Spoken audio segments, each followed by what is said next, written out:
identify the rebels that we are supporting? They've got Al-Qaeda connections if they're not Al-Qaeda directly. I was just asking Snurdly during the break. I'll ask you. If you watched Obama's speech, were any of your questions answered last night? No, they weren't.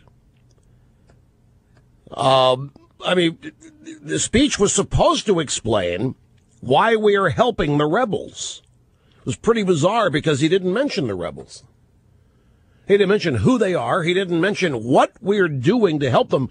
He went into George W. Bush platitudes about freedom and America's role. And he came dangerously close to endorsing American exceptionalism. That had to be causing near heart failure and panic out there on the left. And even as he was speaking, it was reported that the rebels were executing unarmed Gaddafi loyalists, that's the same thing that Obama claimed Gaddafi's troops would do if they had the chance. They were doing what Obama claimed they would do if they had the chance, but that his humanitarian effort was stopping. So that's why we had to intervene to prevent such a massacre, which was already happening. Why is it okay for the rebels to kill people and not Gaddafi's forces? Is it somehow more humane when the rebels kill people? Yeah, because we're on the side of the rebels. Now, the Washington Times sort of confirms my little theory here. Backer of attack credits Obama for Libyans' uprising. White House henhawk Samantha Power, Mrs. Cass Sunstein, a former basketball buddy of Obama's. That's how he got to know her. The word is he got to know her because she wrote something really profound. She was a basketball buddy. Samantha Power wanted to go into sportscasting. And that's the realm in which Obama met her. She's also a former news reporter. She's now a self-proclaimed anti-genocide advocate. She said, Samantha Power, Obama's 2-year campaign to promote human rights helped trigger the uprising in Libya. So you see where this is headed.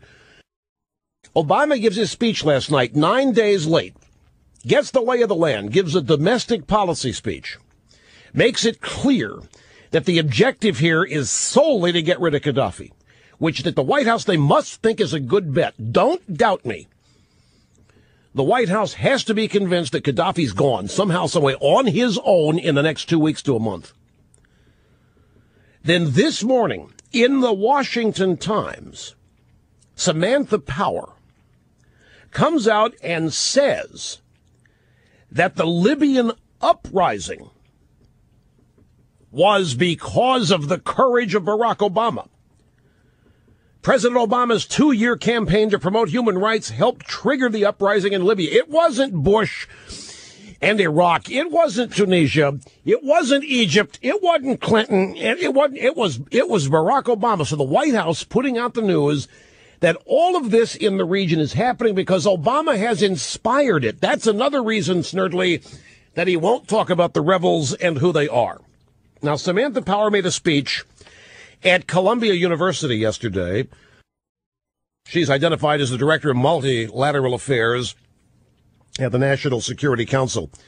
She defended her support for the military operation against Gaddafi, said the president's effort through speeches in various foreign capitals made it easier for other nations to stand with the United States against tyrants. The president has argued our interests, our values cannot be separated. So here you have the White House the day after the speech. Remember the purpose of the speech, 2012 campaign. Big, forceful leader, big talker, big influence, big stick. People fear Barack Obama, contrary to what everybody thinks. And here's Samantha Power saying all of this, Egypt, Libya, Tunisia, it's all happening because of Barack Obama's words. Remember, words are Obama's #1 asset. Ours is a world governed by the aggressive use of speeches, in his view. So they're setting the table now for when Gaddafi goes, it will be Obama's speech last night. Get ready.